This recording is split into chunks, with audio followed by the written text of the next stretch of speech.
మరి నా గురించి ముందుగా దైవజనులు ఇద్దరు చెప్పడం జరిగింది. ప్రభువుని గుర్తెరిగి ప్రభువునందు విశ్వాసం ఉంచి క్రైస్తవ కుటుంబంలో పెరిగినప్పటికీ కూడా రక్షణ అనుభవం అనుభవించడానికి ప్రభు ఇచ్చిన కృపను బట్టి ఆయన అంతగానో మహిమపరుస్తుంటున్నాం. ఎందుకంటే ఈరోజు క్రైస్తవ కుటుంబంలో ఉండటం పెద్ద విషయం కాదు, కానీ యేసుక్రీస్తు ప్రభు వారిని నిజ రక్షకుడుగా సొంత రక్షకుడుగా అంగీకరించడమే చాలా గొప్ప విషయం. ఎందుకు ఈ మాటలు మీతో పంచుకుంటున్నానంటే, మనము ప్రభువుని మహిమపరచాలి, ప్రభువుని ఆరాధించాలి. అంతేనా? మనకి ఇంకేమైనా పని ఉందా? ఏం పని లేదండి. మనము పరలోకానికి వెళ్ళిన తర్వాత అదే కదా మన విశ్వాసం, మన నిరీక్షణ ఏంటి? ప్రభు వస్తాడు, మనల్ని తీసుకొని వెళ్తాడు. ఆ వెళ్ళిన తర్వాత యుగాలు మనం ప్రభువుని ఆరాధిస్తాం. అంతేనా? ఇంకేమన్నా మన పని? అక్కడ బిల్డింగ్ కట్టిస్తాను, నేను బంగారం ఇస్తాను చెప్పాడు ప్రభు. ఒకవేళ నీకు స్థలం ఇస్తానన్నాడు, మంచిదే. నా తండ్రి అనేక నివాసాలు ఉన్నాయి, వాటిలో మీరు ఉంటారన్నాడు. కానీ మనకు ఇవ్వబడిన పని ఏంటి అంటే ఆరాధించటం, స్తుతించటం కదా. చాలా మంచిది. మీకు ఆరాధించడానికి ప్రభు ఇచ్చినటువంటి ఆధిక్యతను బట్టి ఎంతగానో సంతోషిస్తూ, చాలామందికి ఈ విషయం ఇంకా అర్థం కావట్లేదు. క్రైస్తవులుగా ఉంటున్నారు, సంఘాల్లో ఉంటున్నారు, దేవుని వాక్యం వింటున్నారు, కానీ ప్రభువును ఆరాధించి మహిమపరిచే విషయంలో ప్రార్థన చేస్తారు. ప్రార్థన వేరు, ఆరాధన వేరు కదండి. ప్రార్థించడం వేరు, ఆరాధించడం వేరు. ప్రార్థించడం మనకు అవసరాలని మనం ప్రభువుని అడుగుతాం. అయ్యా నాకు అది చెయ్యి, ఇది చెయ్యి, అది అది ఇది అని అడుగుతాం. ఆరాధన ఏంటంటే ఇచ్చిన దాన్ని బట్టి స్తుతించటం, ఆయన చేసిన మేలులను బట్టి ఘనపరచటం, ఆయన ఏమైనాడో దాన్ని బట్టి మనము మహిమపరచటం. మా ప్రియ సహోదరి సహోదరులారా, ఈ యొక్క శ్రేష్టమైన సమయంలో మీ మధ్యలో ఉండటం అంత సంతోషంగా ఉంది. మరి సమయం కొరకు ప్రభు మనతో మాట్లాడబోతుండగా చిన్న ప్రార్థన చేత దయచేసి మాట్లాడి మీరు ప్రార్థన చేయండి. ప్రభు మనతో ఉంది. ప్రభు యొక్క వాక్యము 2 అంచెల ఖడ్గం కనుక మనతోనూ మీతోనూ స్థానిక సంఘం అందరితోనూ గ్రామంతోనూ ఆ రీతిగా ఎవరికి ఎటువంటి అక్కలు ఉన్నాయో వాళ్ళందరితోనూ ప్రభువు మాట్లాడిన మనమందరం కలిసి చిన్న ప్రార్థన చేద్దాం. మహాపరిశుద్ధుల కృప కలిగిన తండ్రి రక్షక, ముందుగా ఈ మందిర ప్రాంగణంలో నేను ప్రవేశించినప్పుడు నీ బిడ్డలను ఆరాధించడం సంతోషం. తిరిగి ప్రభావాన్ని దాసుని ప్రార్థించాను, వారి ప్రార్థన విన్నారు. ప్రభా నాతో కూడా మీరు ఉన్నారు, నమ్ముతూ ఉన్నాను. ప్రభువు కనికరించండి, నన్ను నీ బోరుగా వాడుకోరండి. నీవే నాతో, మాతో, మా అందరితో మాట్లాడండి, స్పష్టంగా మాట్లాడండి. ఏ మాటలు మాకు అవసరమో, ఏ మాటలు మాకు కావాలో ఆ మాటలు మాత్రం మాతో మాట్లాడండి. ప్రభా, దేవుని వాక్య ప్రకటనలో వ్యర్థమైన మాటలు కానీ, ప్రభా కల్పితమైన మాటలు కానీ వద్దని పౌలు జ్ఞాపకం చేస్తూ ఉన్నాడు. ఆడు ప్రభా, కల్పన కథ వైపు కానీ చెప్తున్నాడు. ఆడు ప్రభా, మేమైతే నీ కృపను బట్టి నీ అంత ఆధారపడుతుంటున్నాం. ప్రభా, నువ్వు మాతో మాట్లాడండి. మేమే పాట పాడని తండ్రి మాట్లాడటకు ప్రభా, నీవే నాతో, నీ బిడ్డలతో, నీ సంఘంతో మాట్లాడి సహాయం చేయమని యేసు మహాపరిశుద్ధ నామమున అడిగి తండ్రి, ఆమేన్. దేవుని స్తోత్రం. ఈ సమయంలో మరి నిర్గమకాండం 13వ అధ్యాయం 21వ వచనాన్ని మనం ధ్యానం చేస్తున్నామని ఉంటాం. నిర్గమకాండం వారు పగలు రాత్రియు ప్రయాణము చేయనట్లుగా యెహోవా త్రోవలో వారిని నడిపించుటకై పగటి వేళ మేఘస్తంభముగాను వారికి వెలిగించుటకు రాత్రి వేళ అగ్ని స్తంభములోను ఉండి ఉండి వారికి ముందుగా నడుచుచూ వచ్చెను. వారికి ముందుగా నడుచుచూ వచ్చును. దేవుని స్తోత్రం. చాలు. ఈ సమయంలో మనము ఒక విషయాన్ని జ్ఞాపకం చేసుకుంటూ ఉన్నాం. ఈ సంఘటన యథార్థ ఘటన. ఈ సంఘటన మనకు క్రైస్తవ జీవితానికి, క్రైస్తవ నిరీక్షణకు ఆధారమైనటువంటి సంఘటన. ఎందుకంటే అరణ్య జీవితం ఎవరిదండి? ఇజ్రాయేలీలు అరణ్య జీవితము ప్రస్తుత సంఘ జీవితానికి సాదృశ్యంగా ఉంది. అవునంటనే కాదంటారా? ఎందుకంటే అరణ్యంలో దేవుడే వెలుగై ఉన్నాడు, దేవుడు మన్నాను కురిపించాడు, దేవుడు తోడుగా ఉన్నా కూడా ఇంకా ఏమున్నాయి అరణ్యంలో? సరుగులు, వణుగులు. అంతేనా? ఆ సంఘం దాటి బయటకు వెళితే ఏమవుతుంది? కానానికి వెళ్తారు. ఎక్కడికి వెళ్తారు? అంతేనా? అరణ్యం దాటి వెళ్ళిన తర్వాత కానానికి వెళ్తారు. ఆ కానాను పరలోక పట్టణాన్ని సూచిస్తూ ఉంది. మన సంఘ జీవితం అయిపోయిన తర్వాత, సంఘం ఎత్తబడిన తర్వాత మనం కూడా పరమ కానాలకు వెళ్తాం. అరణ్య జీవితము ఇప్పుడున్న సంఘ జీవితానికి సాదృశ్యంగా ఉన్నది. అప్పుడు ఇజ్రాయేలీలు ఎట్లయితే సనుక్కుంటూ గొడుక్కుంటూ జీవించారో మన జీవితాల్లో కూడా అలాంటి పరిస్థితులు ఉన్నాయి. చాలా మందికి ప్రార్థన చేస్తూ ఉంటాం, పొందుకున్నదాకా రాయటం, పొందుకున్న తర్వాత ఏముందులే అనుకుంటాం. సాధారణంగా చెప్తూ ఉన్నాను, అంటే మనం సహజంగా తృప్తి అనేది మన జీవితంలో లేదు. ఇజ్రాయేల్కి ఎలాగ తృప్తి లేదో మన జీవితంలో కూడా తృప్తి లేదు. అయితే ఈ సంఘటనలో కొన్ని విషయాలు మీకు జ్ఞాపకం చేస్తారు. ఆయన ఎటువంటి దేవుడు అంటే వాళ్ళని విడిచిపెట్టలేదు, వాళ్ళతో పాటు ముందుగా నడుస్తూ ఉన్నాడు. ఏం చేస్తారంట? ముందు నడిచే దేవుడు. వదిలిపెట్టేసి దారి నువ్వు అని చెప్పలేదు.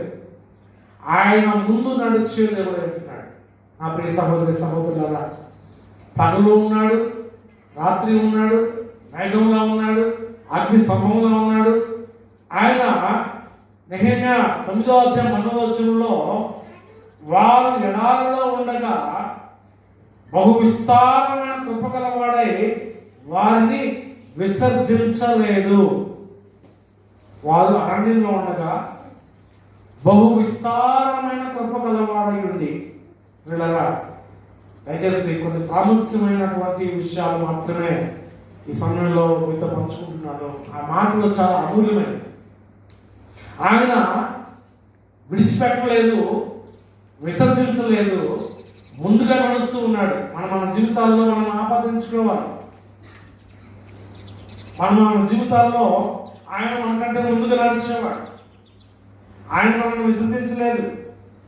మనం చెడిపోయిన వాళ్ళను, మన స్థితి బాగలేదనో, మనకు విశ్వాసం బాగలేదనో కదండి.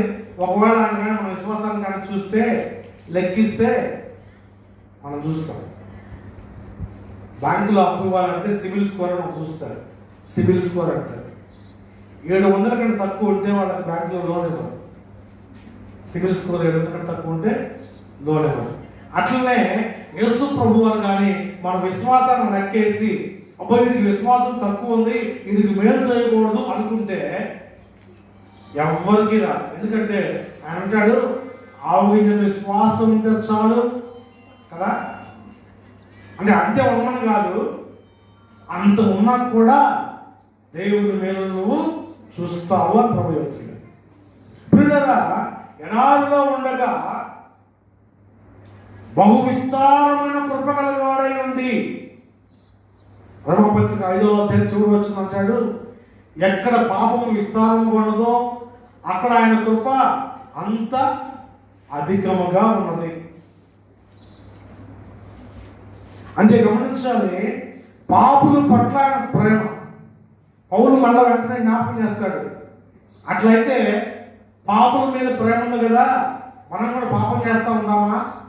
కాదు, అట్లా రాదు. ఆయన కృప చూపుతూ ఉన్నాడు. ఎందుకు? పాపులను ప్రేమించుటకే క్రీస్తు యేసు ప్రభు వారు లోకానికి వచ్చాడు. ఆ పాపంలో నువ్వు నేను ఉన్నాము. నిన్ను నన్ను ప్రేమించాడు. మనల్ని విసర్జించలేదు. ఆయన మనల్ని విడిచిపెట్టలేదు. ఆయన మనల్ని విడిచిపెట్టకుండా ఆయన రక్త ప్రోక్షణ కింద మనం తీసుకొచ్చాడు. ఆ రక్త ప్రోక్షణ కింద మనల్ని శుద్ధిపరిచాడు. ఆయన రక్షణ అనుభూతిని మనకి ఇచ్చాడు. ఆ రక్షణ అనుభూతి చేతగా మనం ఈరోజు సంఘంలో ఉండి ఆయన్ను మహింపరుస్తూ ఆరాధిస్తూ ఉంటున్నాం. పిల్లలు ఎంత గొప్ప సంగతి అండి. ఎవరికి లేని భాగ్యం, ఎవరికి లేని భాగ్యం అండి. ఊహకి అందరి భాగ్యం. ఊహించుకుంటే మనకంటే అందగాళ్ళు, మనకంటే సౌందర్యవంతులు, మనకంటే బుద్ధిమంతులు, మనకంటే జ్ఞానవంతులు, మనకంటే డబ్బులున్న వాళ్ళు, మనకంటే చాలా మంది గొప్పవాళ్ళు ఉన్నారు. కానీ పనికి మాలిన మనలను, భ్రష్టులైన మనలను, పాపులైన మనలో ప్రేమించి దేవుడి స్థితిలో మన నుంచి ఇదిగో తన మందిరంలో ఈరోజు ఆరాధించడానికి ఒక గొప్ప అవకాశాన్ని ప్రభు ఇచ్చే వస్తాడు. దేవుని స్తోత్రం. వీళ్ళని గమనించారు. అంతేకాదు ఆయన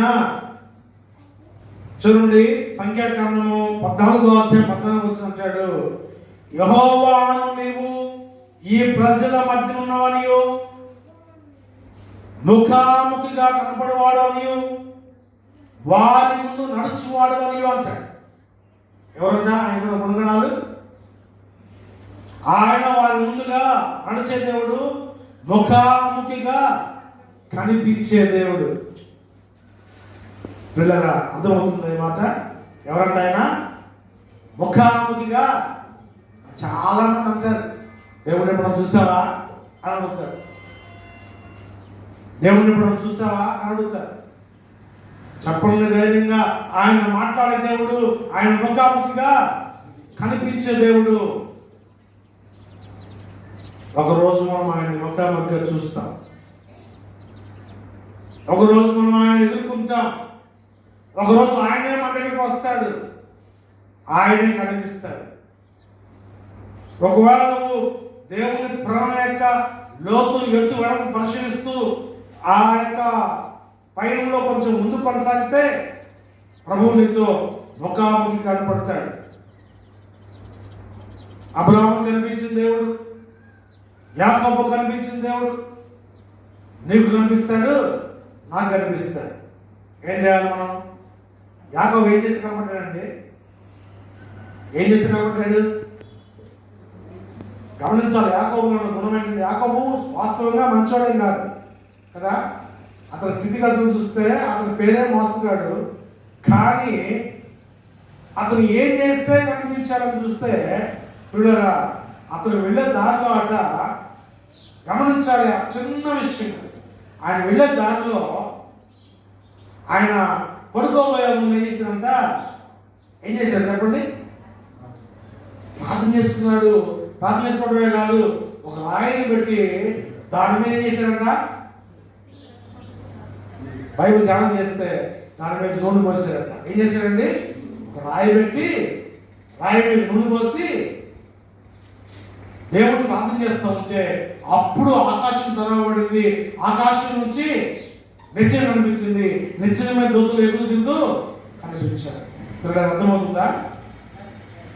బైబిల్ దగ్గర ఉంది. బైబిల్ దగ్గర ఉంది. ఆదివారం ప్రార్థన అయిపోయింది. ఏం చేస్తున్నావు? బైబిల్ తీసుకెళ్ళి ఏం చేస్తావమ్మా? రాసిపెడుతున్నావు బాగా భద్రంగా. ఎక్కువ వాడుకుంటే చిరిగిపోద్ది, నా బైబిల్ ఇప్పుడు కొత్తగా ఉండాలని చెప్పేసి కవర్ వేసి మరా పైన దుమ్ము పట్టకుండా పొడుగుకి బీరువాలో పెట్టేస్తున్నాడు. జాగ్రత్త నా ప్రియ సహోదరి సహోదరుడా. పెద్దలు అంటారు క్రైస్తవ జీవితానికి గుర్తులు. పెద్దలు అంటారు ఏమంట? మోకాళ్ళు ప్రార్థన, మోకాళ్ళ అనుభవంలో మోకాళ్ళు నల్లబడితే నీ ముఖము తెల్లబడుతుంది అంట. మోకాళ్ళు నల్లబడితే ముఖము తెల్లబడుతుంది అంట. ఇట్లా అనుభవం మాట్లాడుకుంటూ పోతే చాలా గొప్ప సంగతులు ఉన్నాయి. ప్రభు చెప్తాడు, పేతురు కూడా అంటాడు, అయ్యా తెల్లవాళ్ళు ప్రయాసపడ్డాను కానీ మా చేప పడలేదంటే ఒక నాయన కొంచెం మోకాళ్ళలోకి ఎట్లా అంటాడు. ఎక్కడ దాకంట?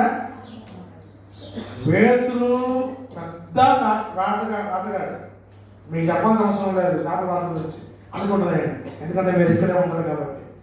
పేతురు పెద్ద వేటగాడు, చాలా బాగా చేపలు పట్టేటట్టువాడు, తెల్లార్లు తిరిగి ఉంటాడు.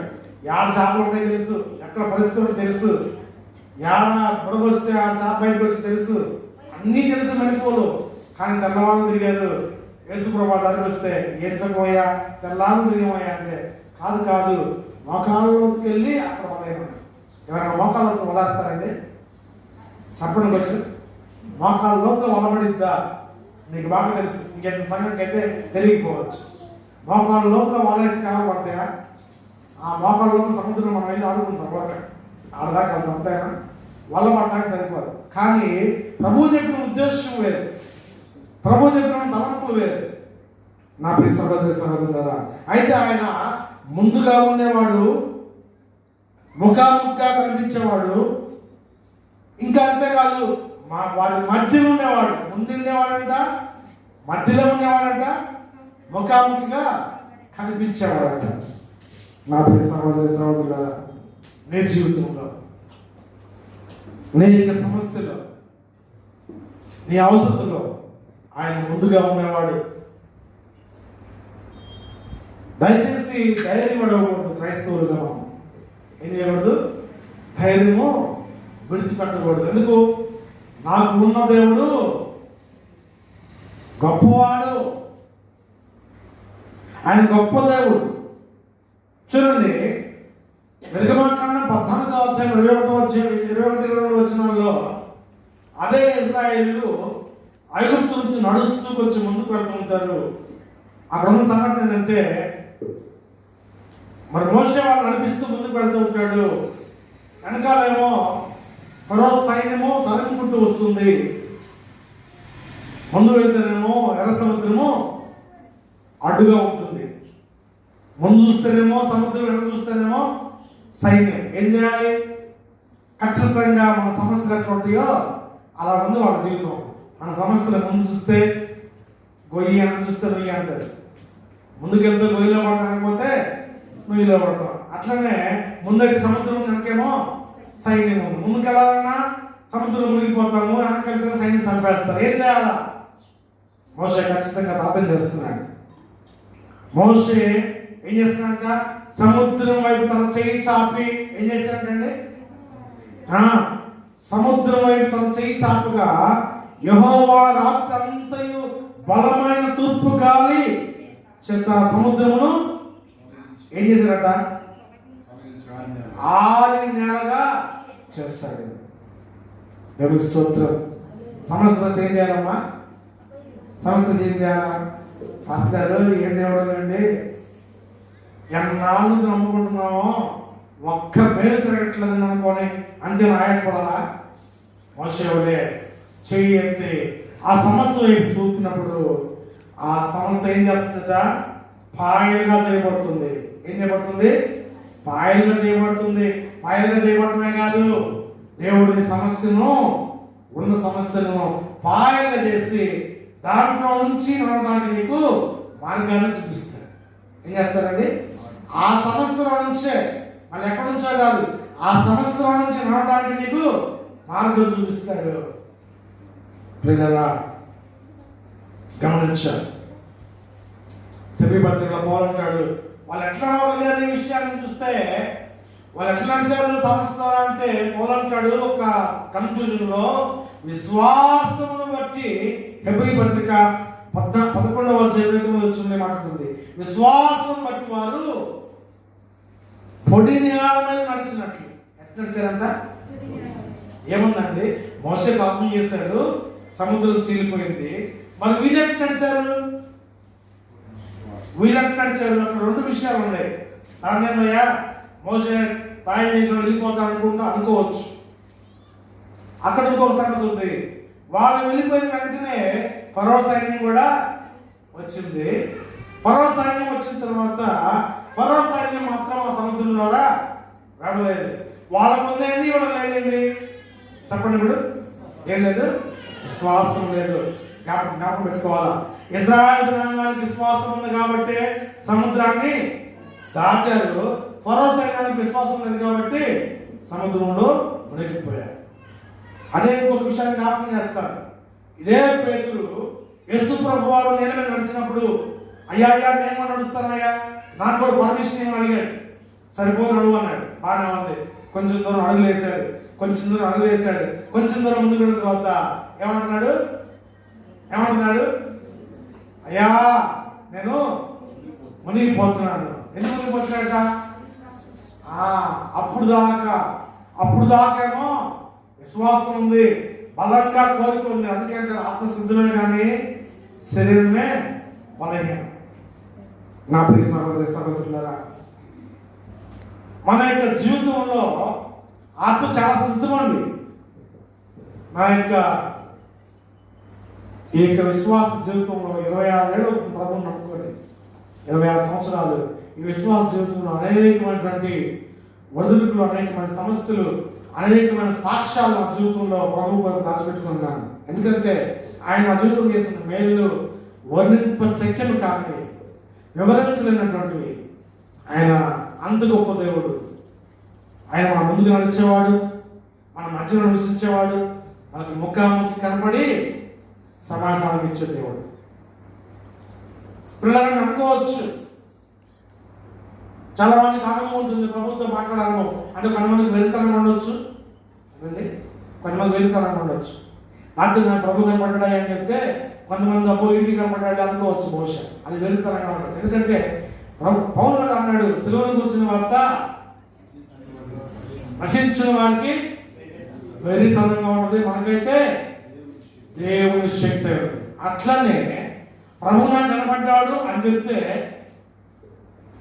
ఏమనుకుంటారు? చెప్పండి, నిజం చెప్పండి, ఏమనుకుంటారు? ఆయన కనపడే దేవుడు, కనపడతారు ఖచ్చితంగా. ఒకవేళ ఎవరైనా త్వరపడి నాకు కనపడ్డాడు అయ్యా రాత్రి ప్రభు అంటే ఏమంటారు? అబ్బా నీకే కనపడుతుందిలే అనుకుంటారు. సార్ చిన్న మరి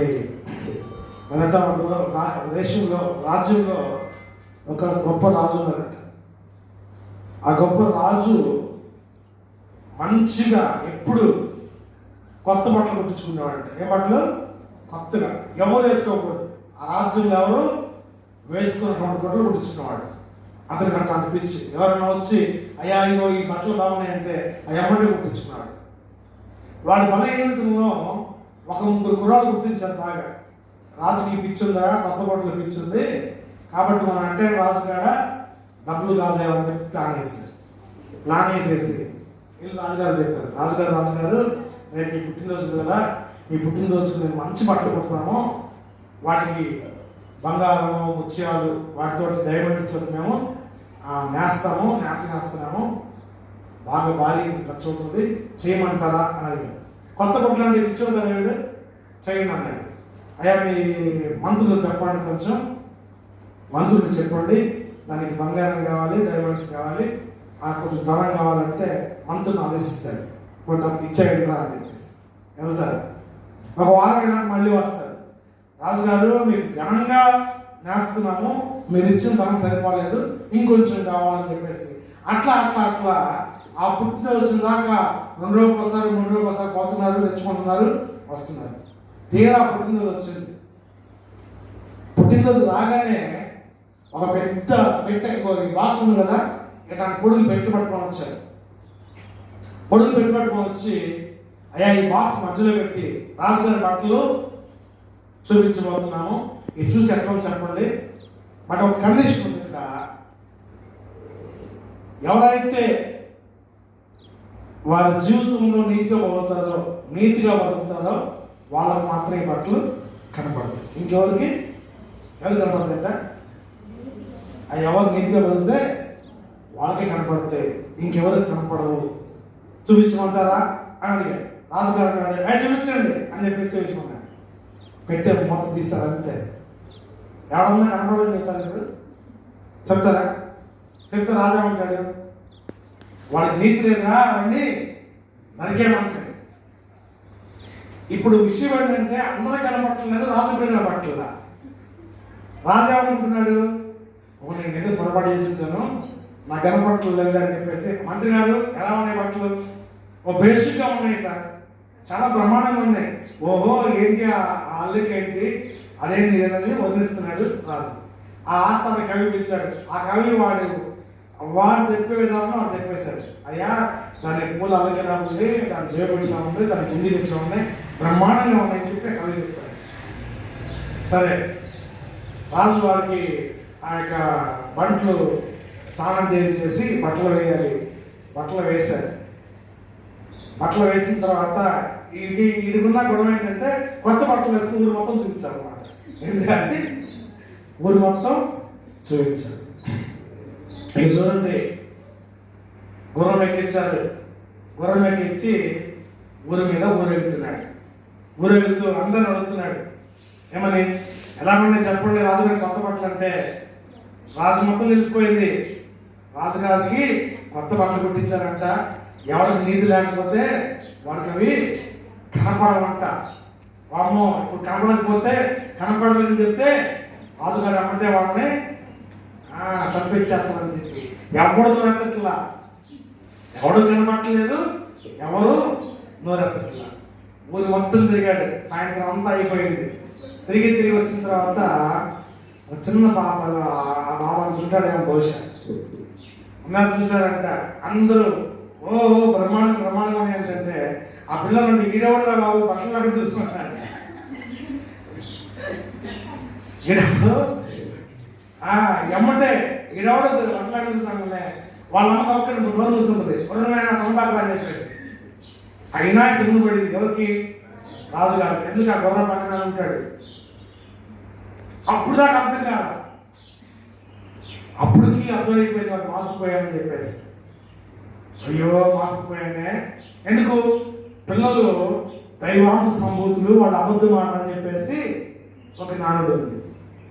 పిల్లలు దేవునితో సమానంగా ఉంటారు, వాళ్ళు అబద్ధం ఆడని చెప్పేసి. చిన్న పిల్లవాడు వీడెవడా బట్టలు తిరుగుతున్నాడనే రాజుకి సిగ్గు అప్పుడు వచ్చినట్టుంది. అప్పుడు వెళ్ళి ఇంకెందుకు వెళ్ళిపోయింటారు. ఎందుకు ఈ మాట జ్ఞాపకం చేశానంటే ఎవరికి వాళ్ళే పరిశుద్ధతలో కూడా మనం ఇప్పుడు ఏమనుకుంటున్నామంటే నా విశ్వాస జీవితం బాగా ఉంటున్నా కదా, గమనించండి. నా విశ్వాస జీవితము ప్రమాణంగా ఉందనుకుంటున్నా. నా విశ్వాస ప్రయాణము చాలా ప్రమాణంగా ఉందనుకుంటున్నా. పౌలు అంటాడు, నీ దిశములకు ఏమనుకుంటున్నాడు చూడండి. అనుకోవడం అర్థం కావట్లా. మన స్థితి మనము తెలుసుకోవట్లా. కొనుక్కో అంటాడు పౌలు. నా ప్రియ సహోదరులారా, మన స్థితి ఎలా ఉందో జ్ఞాపకం చేసుకుంటున్నా. మన విశ్వాస పరిమాణం, మన విశ్వాస స్థితిగతులు, మనం బాగున్నాం అనుకుంటున్నాము, కానీ ఏ స్థితిలో ఉన్నామో పరీక్ష వేసుకోవాలి. ఎక్కడికి మనం ఎక్కడ ఉన్నామండి?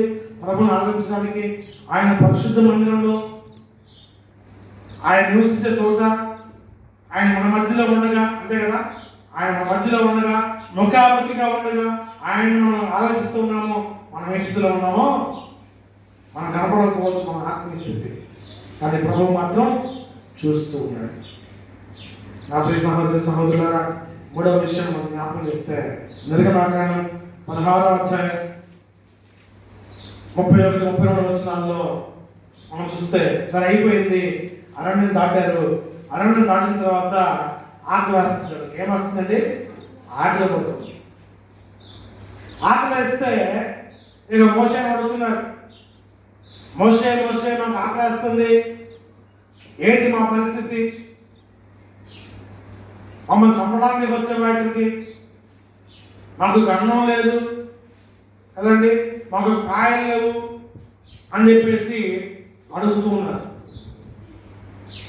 మోషే విని ఏడ్చుకుంటాడు.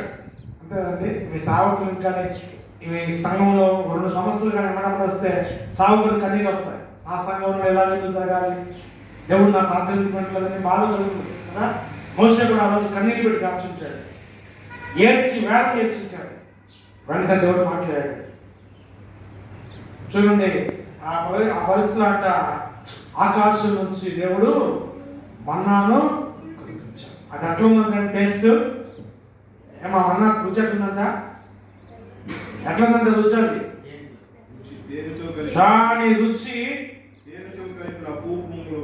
తేనెతో కలిపిన అపూపుల వలె, దాని రుచి కొత్త నూనె రుచి వలె ఉండెను అంటాడు. How tasty food it was.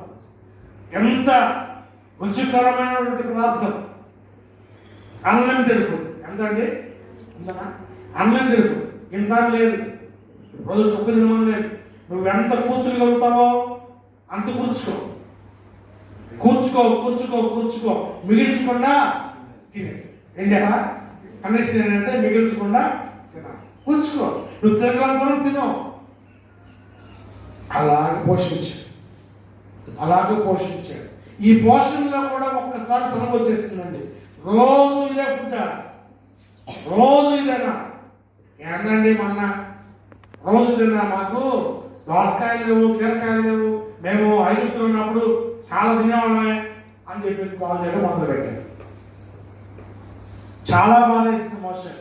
మాకు మాంసం కావాలి కదా. ఏం కావాలన్నారు? మాంసం కావాలి. ఆ రోజుల్లో ఉన్న సిద్ధాంతాన్ని బట్టి వాళ్ళు కోడినో గొర్రెను కోసుకోవడానికి అవకాశం లేదు. యాజకుడు దాని తల మీద చేయబెట్టి యాజకుడు వధించి ఇస్తేనే వాళ్ళు తినాలి. సిద్ధాంతం, అప్పుడున్న సిద్ధాంతం అది.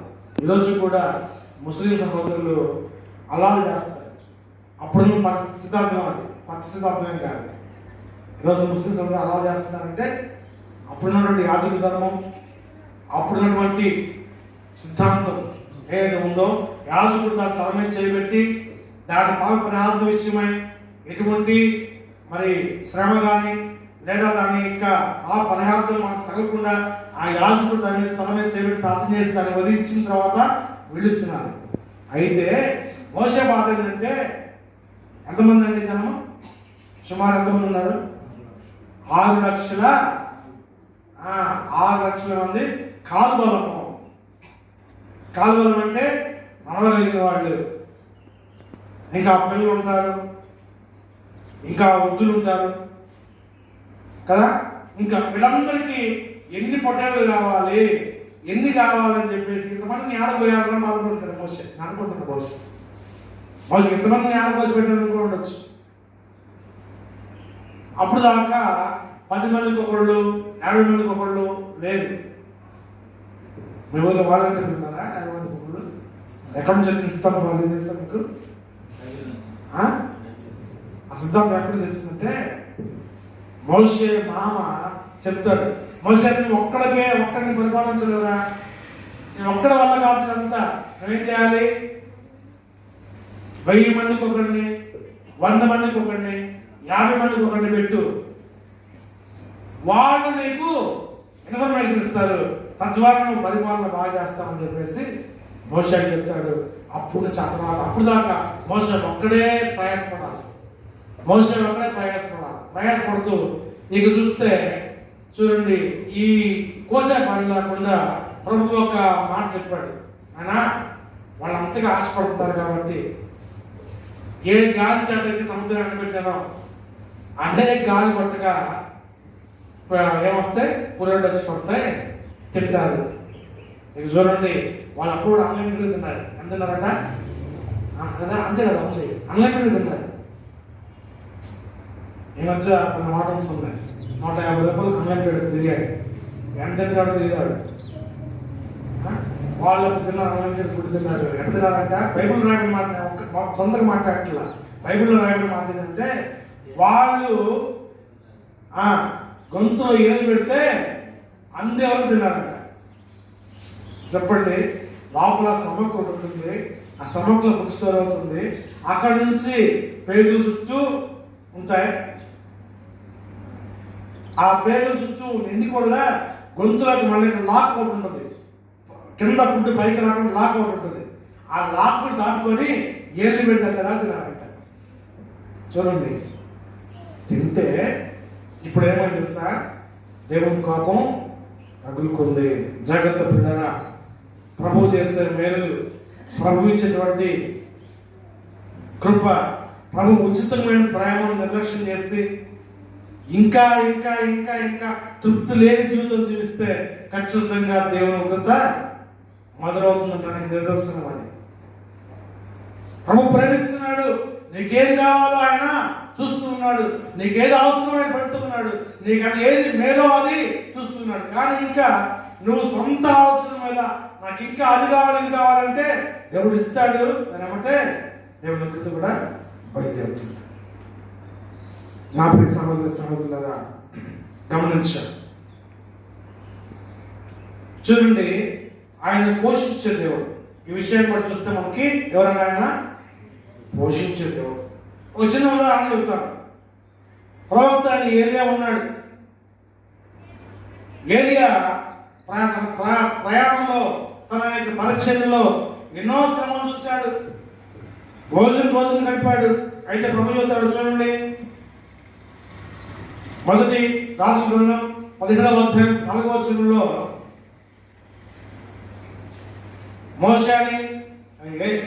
ఏలియాని దేవుడు అంటాడు, నేను వెళ్ళి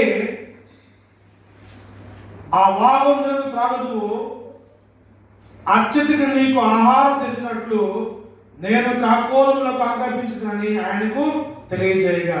ఏమంటున్నానండి, నువ్వు ఆ వాగు దగ్గరికి వెళ్ళినప్పుడు కాకోలము నీకు ఆహారం తీసుకొస్తుంది. మీ ఊళ్ళో కాకులు తెస్తాయండి ఆహారం కన్నా? తీసుకెళ్తాయా? తీసుకెళ్తాయి కదా. కాకులు ఉన్నటువంటి శ్రేష్టమైన గుణం ఏంటంటే, ఒక ఫుడ్ దాకా దొరికితే తన చుట్టూ 100 కాకులు పిలిచి పెట్టేస్తాయి. మిగల్చవు వాటిని. ఏం చేయవు? ఫుడ్ మిగిలించి వాళ్ళని తీసుకెళ్ళి కూడా పెట్టవు. ఆగే వచ్చి పిలుచుకొని మొత్తం తినేస్తాయి.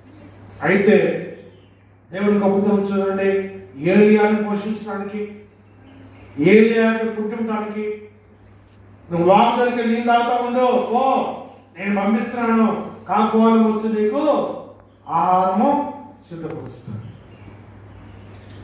అదే మొదటి 17వ అధ్యాయం 9వ వచనం అంటాడు, నిన్ను పోషించుటకు ఆచరణ ఒక విధవరాలకు నేను సెలవిచ్చుతుంది. ఎవరు సెలవిచ్చారట? ఒక విధవరాలకి సెలవిచ్చారట. నా ప్రియ సహోదరి సహోదరులారా, పోషించబడతావా పోషించబడ చింత మన జీవితంలో వద్దు. అంతేకాదు, ఆయన అతి శ్రేష్టమైన గోధుమలతో మనను ఏం చేస్తారట? తృప్తిపరుస్తాడు. కొండ తోడుతో నిన్ను తృప్తిపరుస్తాడని వాగ్దానం ఇచ్చింది దేవుడు.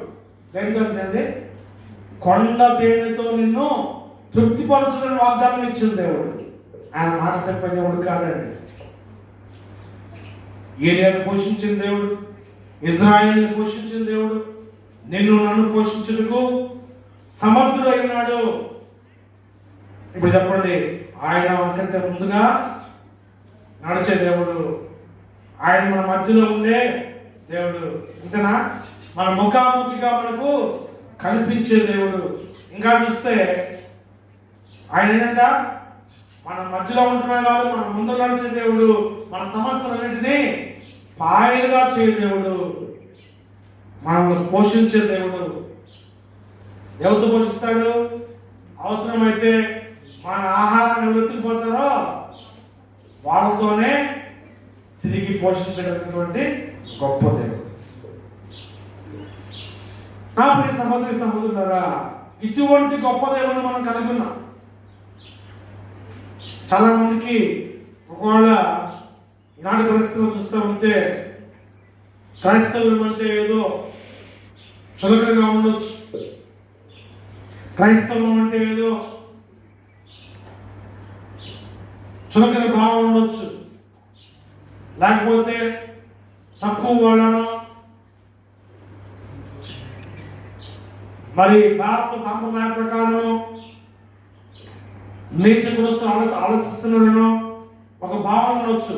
తస్మాత్ జాగ్రత్త, నా దేవుడు బలవంతుడై ఉన్నాడు. దేవుని స్తోత్రం. ఆయన గొప్ప దేవుడు, బలవంతుడైన దేవుడు. వీళ్ళరా, ఎటువంటి సమస్య వచ్చినప్పటికీ ఆ సమస్యను ఏం చేస్తాడు?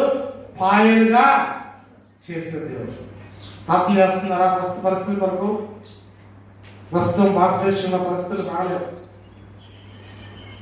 ఇలాగనే కొన్ని రోజులు కొనసాగితే ఇలాగా పబ్లిక్ వాక్యం చెప్పుకోవడం కూడా కష్టమయ్యే పరిస్థితులు ఎదురవుతాయి. మనం ఒక లౌకికవాద రాజ్యంలో ఉంటూ కూడా లిబియా వంటి దేశాలను అనుసరిస్తున్నాను విధానాలను మనము చూడాల్సిన పరిస్థితి ఏర్పడుతుందేమో.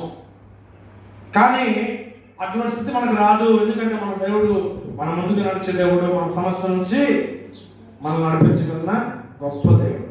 చూడండి, మత్తయి మాత్రం ఆయన అంటాడు, ఆకాశ పక్షులను చూడండి, అవి విత్తవు, కోయవు, కూర్చుకోవు, అయినా పరలోకపు తండ్రి వాటిని పోషించుచున్నాడు.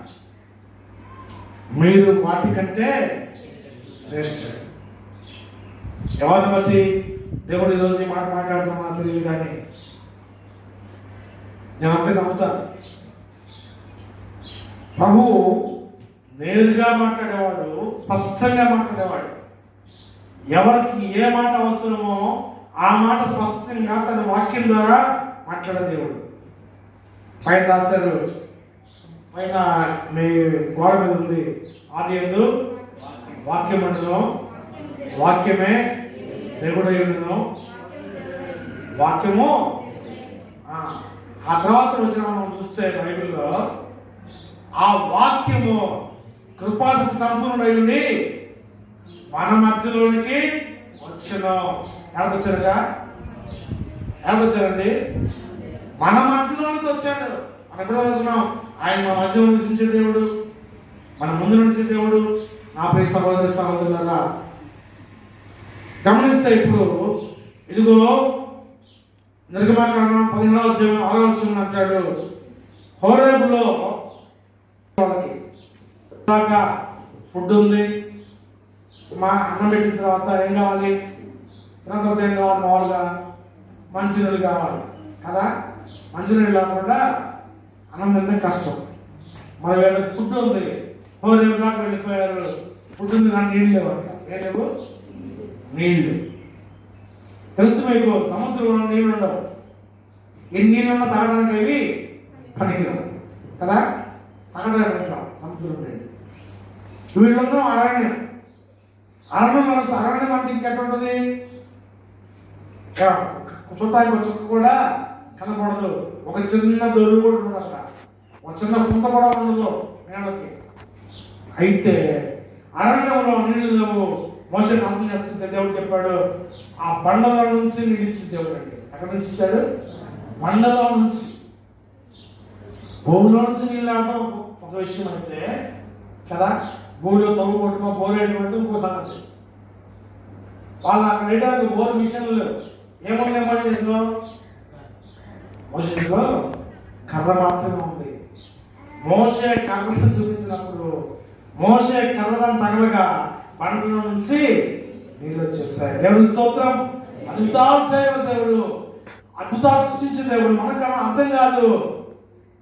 నువ్వు ఆయన వైపు తిరిగి ఆయన వైపు నువ్వు ప్రార్థన చేస్తుంది, కానీ అద్భుతమైన రీతిగా నీకు సహాయం వస్తుంది. అద్భుతమైన రీతిగా ఆయన నీ అవసరాలన్నీ తీర్చే దేవుడు. నా ప్రియ సహోదర సహోదరులారా, అరణ్యంలో ఎట్లున్నాయంట? నీళ్లు సమృద్ధిగా ఉన్నాయంటండి. అరణ్యంలో సమృద్ధిగా ఉన్నాయి. అర్థం చేసుకోవాలి, అరణ్యంలో నీళ్ళు చొక్కే దొరకదు, అటువంటి అరణ్యంలో వాళ్ళకి నీళ్లు సమృద్ధిగా ఉన్నాయట. చూడండి, కీర్తన 107 కీర్తన 35వ వచనంలో దాని అంటాడు, అరణ్యం నీటి మడుగుగాను, ఎండి నేలను నీటి ఊటగాను, నీటి ఊటగల చోటుగాను చేయను. బా, అరణ్యంలో నీటి మడుగుగా చేయగల దేవుడు. నా ప్రియ సహోదరి సహోదరుడుగా, ఆయన సూర్యులను సృష్టించేసిన వాడు. ఏంటండి? అదే కదా, ఆదికాండం 1 దేవుడే కదా. దేవుని ఆత్మ ఎక్కడుందంట? జలముల మీద అల్లాడుచుండను, భూమి నిరాకారముగాను శూన్యముగాను ఉండదు. శూన్యంలో నుంచి సృష్టి అంతటిని చేసినట్టు నా గొప్ప దేవుడు, అరణ్యాన్ని నీటి మడుగుగా చేయగల గొప్ప దేవుడు మన జీవితంలో మన సమస్యలన్నింటినీ, మన పరిస్థితులన్నింటినీ కూడా మరి మంచిగా చేయగలిగినటువంటి గొప్ప దేవుడు. అందును బట్టి మనము దేవుని మహిమపరుస్తుంటున్నాం. నేను ముగిస్తాను, మీకు చాలా సమయం ఉంటుంది. యెహోషువ గ్రంథం 3వ అధ్యాయం 13-14 వచనం చూస్తే చూడండి, అక్కడ ఇక అరణ్య జీవితం అయిపోయింది, కనాన్లోకి వెళ్ళబోతున్నారు. కనాన్లోకి వెళ్ళబోయే మధ్యలో ఏమొచ్చింది? యోర్దాను నది అడ్డం వచ్చింది. ఏమొచ్చిందండి? యోర్దాను అడ్డం వచ్చింది. యోర్దాను అంటే అర్థం ఏంటి? మీ బాగా తెలుసు, చెప్పండి. యోర్దాను అర్థం ఏంటండి? మరణం అంటారు, అదేనా? యోర్దాను అంటే మరణం, దాని ఆత్మీయ అర్థం మరణం. ఈ యోర్దాను దాటాలంటే ఒక నియమం చెప్పారు దేవుడు. ఒక నియమం ఉంది. ఏమంటా చూడండి, యాజకులు అరకాలు యోర్దాను నీళ్ళలో ముట్టగానే యోర్దాను నీళ్లు ఎక్కడంట? ఎగువ నుండి పాలు నీళ్లు అక్కడే ఆగిపోతాయి. వాళ్ళ దగ్గర ఏముండాలి? యాజకులు ఏం తీసుకోవాలంట? వాళ్ళ మనసం నడుచుకుంటూ మనసం పట్టుకొని వెళ్తూ ఉండగా వాళ్ళ యొక్క పాదాలు యోర్దాను దగ్గరికి వెళ్ళగానే యోర్దాను నది పాకం ఆగిపోతుంది. దేవుని స్తోత్రం. మనం ఎవరు అండి? యాజకులు అంటే ఇక్కడ భుజించే వాళ్ళే కాదు. పేతురు పత్రికలో పేతురు అంటాడు, మనము రాజులైన యాజక సమూహమైనాము, దేవుని సొత్తైన ప్రజలమైనాము. నా ప్రియులారా, దేవుని యొక్క ప్రేమ బట్టి, దేవుని వాక్యాన్ని బట్టి మనము రాజులైన యాజక సమూహమైనాము. ఈ యాజకులు దేవుని మనసాన్ని పట్టుకొని, మనసం ఏముంటుంది చెప్పరే? ఏమంటారు మనసం? మన్నా, ఇందాక మనం చెప్పుకున్నామే మన్నా గురించి. మన్నా ఇంకా దేవుడు మోషేకి ఇచ్చినటువంటి ధర్మశాస్త్రం, అదేనా? పలకలు, అహరోను చిగురించిన కళ. ఇప్పుడు మనం చూద్దాం, మన దగ్గర పలకలు లేవు. ఏముంది? ఏముందండి? పరిశుద్ధ గ్రంథం ఉంది. అది ఎక్కడున్నారంట? ఇది ఉండదు. మనం వెళ్ళినప్పుడు మనతో పాటు ఇది రాదు, ఎందుకంటే పుస్తకం మాట మనతో రాదు, పుస్తకమే కదా. ఎంతోమంది పూర్వీకులు మనకంటే ముందు పుట్టినాడు, ఎదురుపోయిన వాళ్ళ బైబిల్ మన ఇంట్లో ఉంటుంది. బైబిల్ పోతా వాళ్ళు పడలోకండి. కానీ ప్రభు అన్నాడు, ఇందులో మాటలు ఏం చేయాలట? నీ హృదయంలో భద్రం చేసుకో. ఇప్పుడు మనకున్న మనసు ఏంటంటే నీ హృదయం, అంతేనా? ప్రభు అంటాడు, దేవుని ఇల్లు ఎవరో మనమే కదండి, అవునా? నీ హృదయము దేవుడు నివసించేటువంటి ప్రత్యేకమైన స్థలం. నేను కానీ మీ ఇంటికి వస్తాను. ఇప్పుడు ఏం చేస్తారు మీ ఇంటికాడ? అమ్మా, మీ ఇంటికి వస్తాను, పాత్ర అయిపోయినా ఏం చేస్తారు? మీ ఇంట్లోకి వస్తే గదిలో శుభ్రం చేస్తారు, చేయరా? చేయకపోయినా పర్లేదు, చేస్తారా చేయరా? శుభ్రంగా ఊడ్చి ఆ మంచం దుబ్బ వేసి కుర్చీలు వేసి శుభ్రం చేసిన ప్రదేశాన్ని ఆహ్వానిస్తారు, అవునా? మరి యేసు ప్రభు వారిని హృదయంలో ఉండడానికి వస్తున్నాడు. మనం ఏం చేయాలి? ఇప్పుడు ఏం చేయాలి? మా హృదయాన్ని అంతే ఉంచుతామా? ఏం చేయాలట? శుభ్రం చేసి, అంతేనా? హృదయం శుభ్రం చేసి ఆయన నివసించడానికి యోగ్యంగా దాన్ని సిద్ధం చేయాలి. వాళ్ళు మన హృదయం ఎట్లా ఉన్నాయంటే, నీ హృదయము మోసకరమైనది, ఘోరమైన వ్యాధి కలిగిందట. మన హృదయం ఏమో ఘోరమైన వ్యాధి కలిగింది, మోసకరమైనటువంటి జీవితం కలిగింది. జగత్తు క్రీడ, నీ హృదయము మోసకరమైన జీవితం ఉంటుండగా, నీ హృదయము వ్యాధి ఉంటుండగా నువ్వు దాన్ని బాగు చేసుకోలేవు. ఎవరు చేస్తారు? దేవుడు. ఆయన రక్త ప్రోక్షణ కింద మనం వచ్చినట్లయితే ఆయన మనము బాబా టైం ఎక్కువ ఉంటుంది కదన్నా, మంచిదేనా? కాబట్టి ఈ సమయం మనం జ్ఞాపకం చేసుకోవాలా, మన హృదయాన్ని మనం శుద్ధి చేసే విధానం ఏమేమి కలుద్దామండి? మంచి క్లియర్స్ వచ్చింది కదా, ఉన్నాయా కదా? మంచి క్లియర్స్ వచ్చింది కదా. హార్పిక్ డొమెక్స్ మొత్తం ఆడదామా? ఒక వేసిన క్లీన్ వేసినా కూడా క్లీన్ అవుతుంది. సర్ఫ్ వేసిన హార్పిక్ వేసిన డొమెక్స్ వేసిన ఏది వేసినా క్లీన్గా. దేన్ని బట్టి హృదయం శుద్ధిపరచబడుతుందట? కేవలము దేవుని వాక్యం బట్టి కదా. అవునా? దేని బట్టి అండి? దేవుని వాక్యాన్ని హృదయంలో భద్రం చేసుకుంటే వెలుగున్న చోట చీకటి ఎంత మాత్రమో నివసించలేదు. అవునా? ఒక అగ్గిపుల్లకి ఇస్తే గదిలో ఉన్న చీకటి అంతా బాగుంది. అట్లనే దేవుని వాక్యం హృదయంలోకి వెళ్తే హృదయంలో ఉన్న చీకటి అంతా పారిపోతుంది. హృదయాన్ని కష్టపడింది దేవుని వాక్యాన్ని హృదయంలో భద్రం చేసుకోండి. ముందుకు వెళ్తాను. ఆయన అంతా చూడండి, ఏడు గ్రంథంలో 5వ అధ్యాయం ఏమంటాడు? క్షామకాలమున మరణము నుండి ఖడ్గబలం నుండి ఆయనను తప్పించును. మరణం నుండి తప్పించిన దేవుడు. అయోగ్యంలో తప్పించబడాలంటే, మరణం తప్పించబడాలంటే, క్షామకాలం తప్పించబడాలంటే మన హృదయము దేవునికి అర్పించిందై ఉండాలి. మన హృదయం దేవుని చేత శుద్ధిపరచబడిందై ఉండాలి. మన హృదయంలో దేవుని వాక్యము నివసించి ఉండాలి. చూడండి, కీర్తనలో 114 దావీదు అంటాడు, నా ప్రాణము ఏమంటాడు? కన్నీరు విడవకుండా, నా కన్నులను జారి పడకుండా నా పాదములను నువ్వు తప్పించి ఉన్నావు. కన్నీరు విడవకుండా నా కన్నీరును, జారకుండా నా పాదములను నీవు తప్పించి ఉన్నావు అని చెప్పేసి దేవుని మహిమపరుస్తున్నాడు. నా ప్రియ సహోదరులారా, మనం చూస్తే మనం ఎప్పుడు ఆయన మరణాన్ని తప్పిస్తున్నాడు? మన మరణాన్ని ఎట్లాడుతున్నాడు ఆయన? ఎఫెసీయులకు 2వ అధ్యాయంలో మన పాపముల చేతను అపరాధముల చేతను చచ్చిన వారమైనట్టుగా ఏం చేశాడంట క్రీస్తు? చెప్పండి. క్రీస్తుతో కూడా మనల్ని ఆయన బ్రతికించాడు. క్రీస్తుతో కూడా. క్రీస్తు ఎట్లా బ్రతికాడు?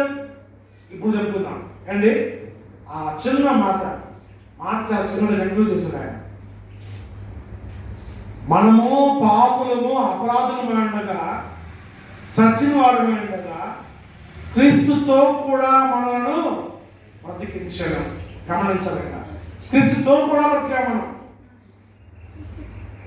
అంటే ఆయన అస్థి విధిలో ఉన్నాడు, ఆయన బ్రతికాడు, మనను బ్రతికించాడు.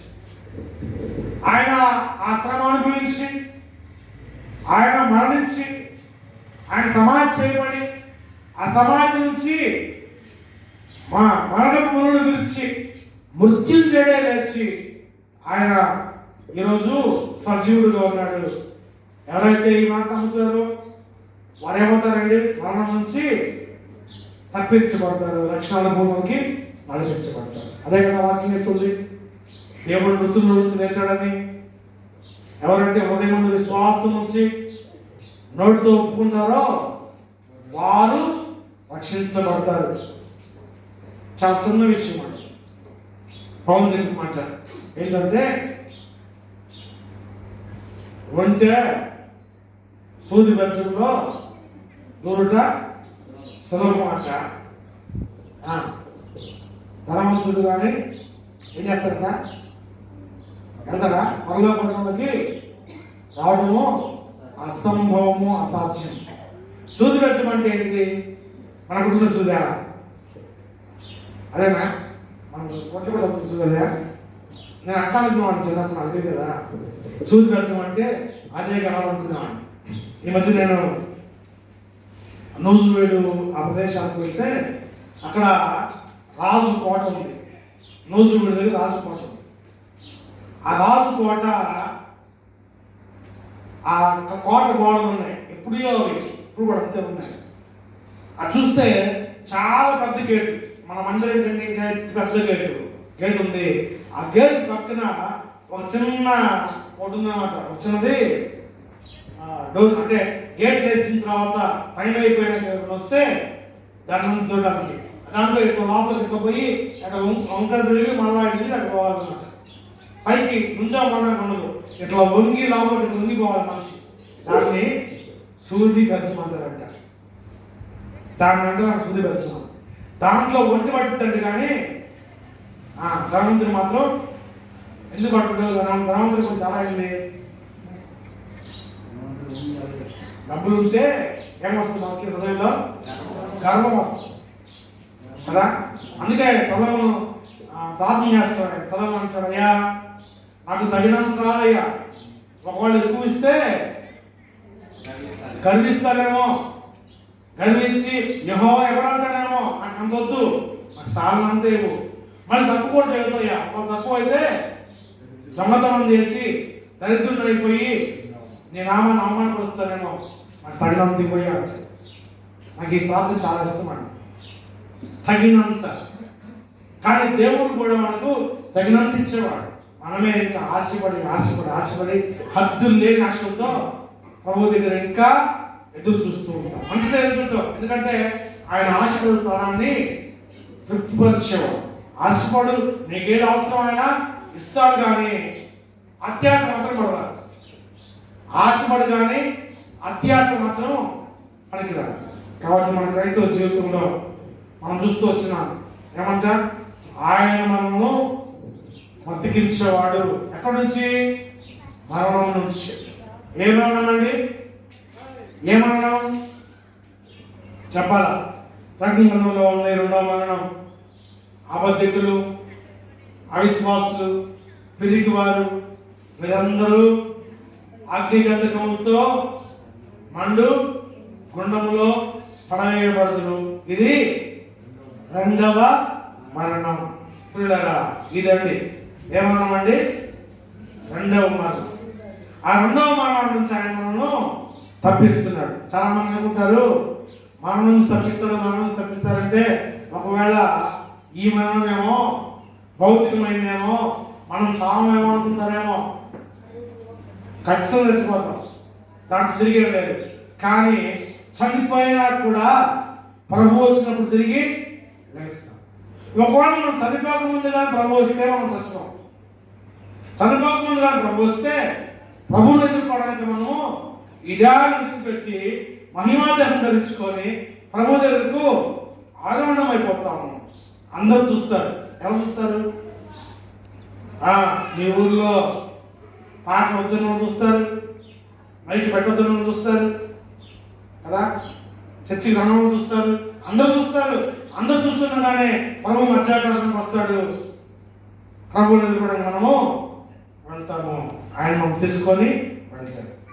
ఆయన మరణం నుంచి తప్పించిన శక్తి గల దేవుడు. ఎవరండి ఆయన? శక్తి గల దేవుడు, పవర్ఫుల్ గా. హీఈస్ ద పవర్ఫుల్ గా, గొప్ప శక్తి గల దేవుడు. ఒక 10 నిమిషాలు కొంచెం ఇబ్బంది లేదు, ఒక 10 నిమిషాలు ముగిస్తాను. 2 మాటలు ఎక్కువ మనము దేవుని నామాన్ని మహిమపరచాలనుకుంటాం. చూడండి, అదే నిర్గమకాండం 10వ అధ్యాయం 22వ వచనంలో మనం చూస్తే